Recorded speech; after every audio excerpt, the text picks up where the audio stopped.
Magandang araw mga kachika! Welcome back sa panibagong vlog! Charot! Grabe ang init mga kachika. Paglabas ko pa lang ng bahay, feeling ko isa na akong iniihaw na liempo. Hindi na kailangan ng air fryer. Kaya ayan, ligo muna tayo para ma-refresh. At syempre, towel outfit muna tayo. Huwag kayong mag-alala, hindi pa ito ang OOTD. Ito ang official outfit ng bagong ligo. Haha, kahit simpleng araw lang, importante pa rin ang good vibes at konting kalokohan para hindi nakaka-boring ang buhay. Pero alam niyo ba, pagkatapos kong maligo, 5 minuto lang sa labas, parang naligo ulit ako sa pawis. Sulit na sulit ang tubig. Hala OA, haha! Samahan niyo kami sa aming biyahe. Tingnan niyo po ang aking driver. Grabe po, seryoso talaga ang mukha. Para naghahabol ng gintong medalya sa karera. Siguro piniisip niya, bilis-bilisan ko na baka magsarap ang grocery. Ayan na po, nakarating na kami. At tingnan niyo po, parang malamal ko po ang sasakyan. Ayaw ko pa palang bitawan ang pinto para maghiwalay kami ng daan. Sige na, bitaw na. Kung di mauubusan na po ako ng paninda sa loob. Tara na po. Eto na po tayo. Tignan niyo po ang dami ng tao. Parang walang katapusan ng pila. Mga kachika, baka po kasi magsara na ang tindahan bago ako makabayad.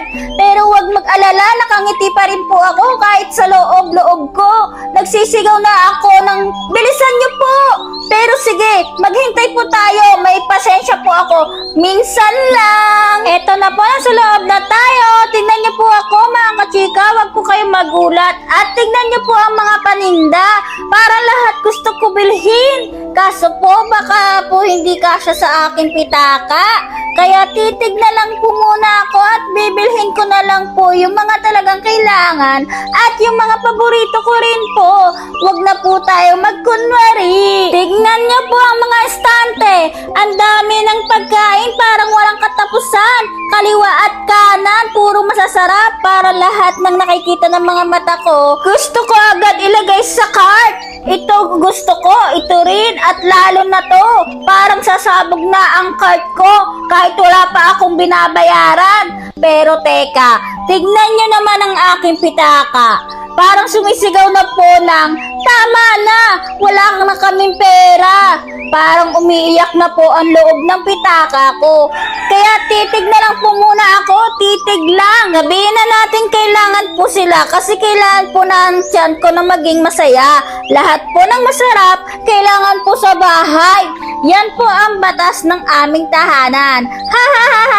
Baka po kasi magalit ang tiyan ko kung hindi ko ibibili ng masarap. Kapag nagalit ang tiyan ko, walang makakausap sa akin. Ano daw? Kaya pasensya na po. Mahal kong pitaka, tiis-tiis lang muna. Magkikita tayo ulit pag may sweldo na. Charot! Ang snacks, kailangan. Ang chocolate, kailangan din.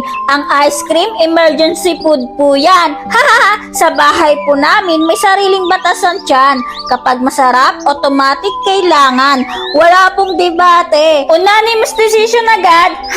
Pero bawat lagay ko ng item sa cart, parang naririnig ko ang wallet ko na umiiyak. Isa na naman ate, awat na. Tapos ako naman, relax ka lang pitaka, minsan lang naman tayo lumigaya. At syempre, pagdating sa cashier, doon na magsisimula ang pinakamalupit na eksena. Habang iniis ka ng mga pinamili, parang bawat beep ay katumbas ng isang tibok ng puso ko. Beep! Aray ko! Beep! Masakit! Beep! Lord, sana may discount. Kaya pasensya na po, mahal kong pitaka. Tiis-tiis lang muna tayo. Magkikita ulit tayo ng masaya kapag may sweldo na. Pero hanggang doon, noodles muna ang lifestyle natin.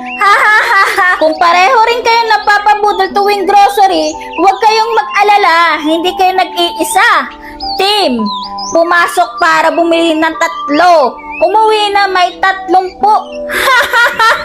At alam niyo po, pag uwi natin sa bahay, doon na magsisimula ang isa pang laban. Yung mga pinamili kong sabi ko, pang 1 buwan.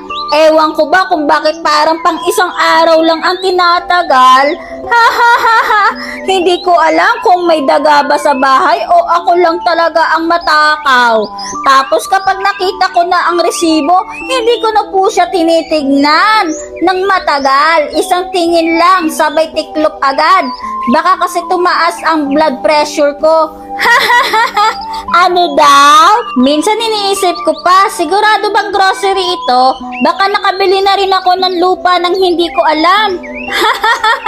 Pero kahit medyo napaiyak ang pitaka natin, sulit pa rin po kapag nakikita mong puno ang kusina at masaya ang pamilya. Siyempre, mas masarap kumain kapag alam mo may stock sa bahay. Kaya laban lang mga kachika, mag-iipon ulit tayo para sa susunod na grocery natin. At panibagong iyakan ng wallet, ang pitaka po napapagod lang yan pero bumabalik din ang laman niyan pagdating ng sweldo. Kaya kapit lang, wallet, huwag mo muna akong i-block. At alam niya ba, ang pinakamahirap talaga sa grocery ay hindi ang pagbubuhat ng mga pinamili, kundi ang pagpigil sa sarili na huwag kumuha ng kung ano-ano. Pumasok ka para bumili lang ng matika at toyo, pero paglabas mo may chocolate chips, ice cream, soft drinks, biscuit at kung ano-ano pa. Tapos pag uwi mo sasabihin mo, hindi ko alam kung paano napunta sa cart yan. Parang may sariling isip ang cart. Ano daw? Eme! Kaya sa lahat ng mga kachika kong mahilig ding mabudol sa grocery, huwag kayong mag-alala, normal lang po yan. Basta tandaan natin hindi tayo napabudol. Napasaya lang natin ng ating tiyan. At kung may natutunan man tayo ngayon, ito po yon. Huwag mag-grocery kapag gutom. Kasi kapag gutom ka, pati shelf gusto mong i-check out. Kung nag-enjoy po kayo sa grocery adventure natin ngayon, huwag kalimutang i-like ang video na ito at mag-follow, mag-comment kung ano ang lagi ninyong nabubudol sa grocery at mag-subscribe na rin po kung hindi pa kayo nakasubscribe. Maraming salamat po sa pagsama ninyo sa grocery adventure natin. Sana kahit papaano napatawa ko kayo at napasaya ang araw ninyo. Hanggang sa susunod na vlog, mga kachika, ingat po kayo palagi. God bless sa inyong lahat. At sana sa susunod nating grocery, mas malaki na ang budget kaysa sa tukso. Bye-bye! Ingat po kayo palagi!